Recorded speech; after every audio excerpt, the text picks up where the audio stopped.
My name's Amber, and tonight I want to talk about my job a little bit. That's right, I'm not just a comedian. I have a real job with money and everything. Yeah, I work as a stripper. Yeah, it's not a joke. It's not a joke, Mom.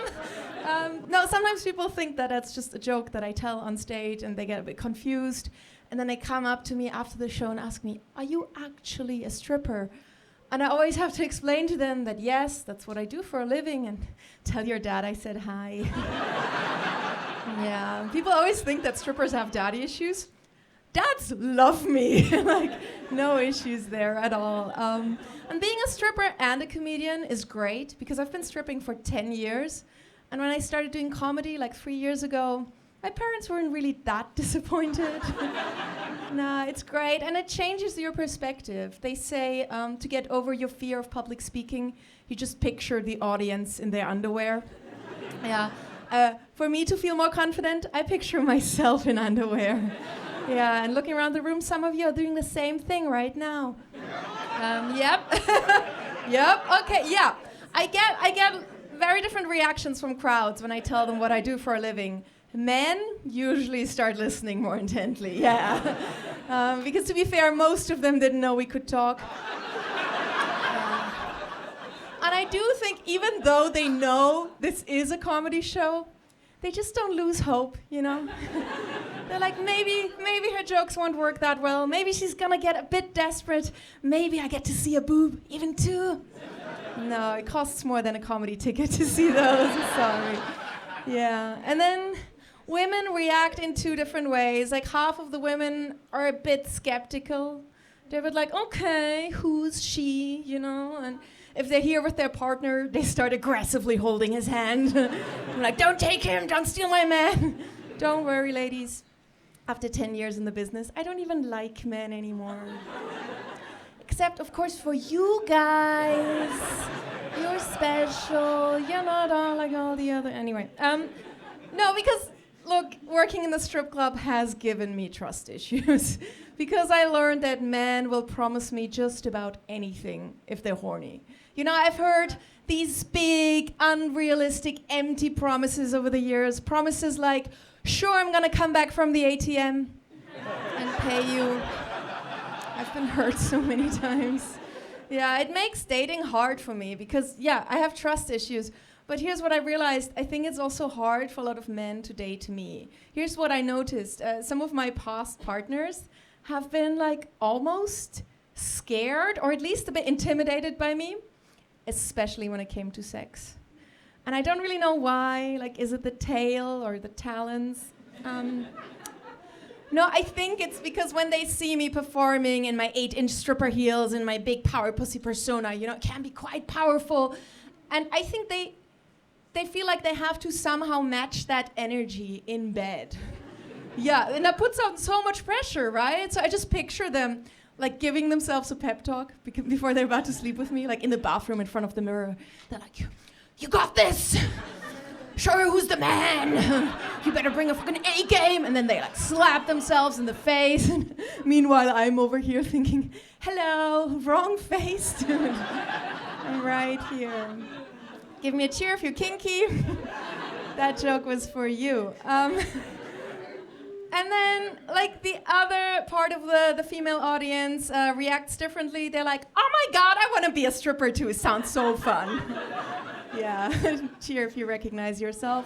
No, I do love my job, and it is really fun, but it's not easy. Stripping sounds easy until you find yourself naked in a dimly lit room with a stranger, and you have to entertain them for an hour. Yeah, that's why I started telling them jokes. No, for real. I don't really know how my coworkers do it, but like I personally, I can only grind on a lap for so long till I go, knock, knock. What's there? It's your boner. There's nothing I can do about that, sorry. More jokes? And you know, it gets dull sometimes. You just like find yourself grinding away, looking down at their shoes, wondering, will he notice when I tie his shoelaces together? Like, about 10 years, still haven't done it. Very proud of myself. And stripping in Switzerland is an extra challenge because I think we asked this before, like, who here is Swiss? Give me a whoop. Yeah, there's very hesitant. Like, we love you guys, but it's very hard to get Swiss people to show emotions. It's very hard to get them to open up their wallets. Yeah, I truly believe that part of the reason Swiss people have so much money is because they never make it rain on strippers. But the other night at work, I gave a Swiss guy a lap dance, and he gave me a reaction that was like a 10 out of 10 on the Swiss enthusiasm scale. It was so cool. This really happened. I want to tell you guys what happened. So I was dancing for him, and you can just pretend to be him. No reaction, perfect. And I thought he was having a good time. It was kind of hard to tell, so I was like, okay, I'll do a little more, you know? So I took my panties off, and then I gracefully lowered myself down to the floor and did a very sexy pose, showing him a good view of my personality. And he looked at me, and I looked up to him, and he went like this. Tip top. Yeah.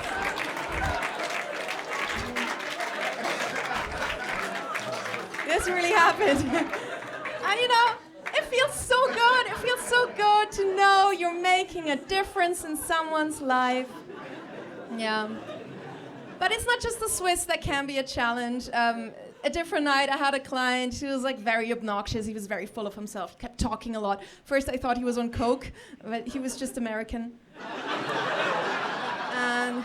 And he got a lap dance with me, and he sat down. He was like, "Listen, honey, I've gotten all the lap dances before. You know, I've seen everything.